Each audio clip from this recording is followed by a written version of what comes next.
know, we have a farm, but Tom bought in a batch of cattle and they were wild. So they'd come from some mountain somewhere, but we're not used to people. And they were, you know, running around like, yeah, they were mad as March hares.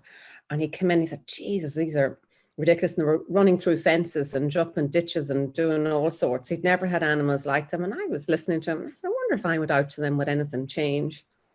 And he said, well, you go and work your magic, whatever you do, go on ahead. So I went out to the gate at the field and went in, and there they were. And every single one of them just stopped and looked at me. And I just stood and I blessed them all, and calmness came to the field, and have been fine since. And that's quite phenomenal.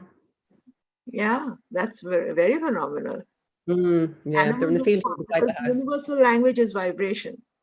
That's it. You know, it's not English, it's not Swedish, it's not Chinese, it's vibration.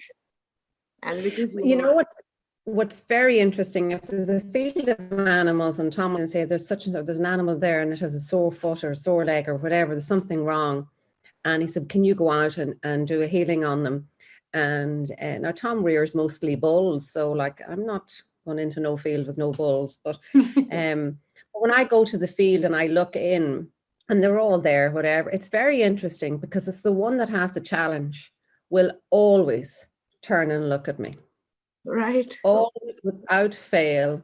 And I, you know, I do what I do, and yeah, it's actually never known to fail.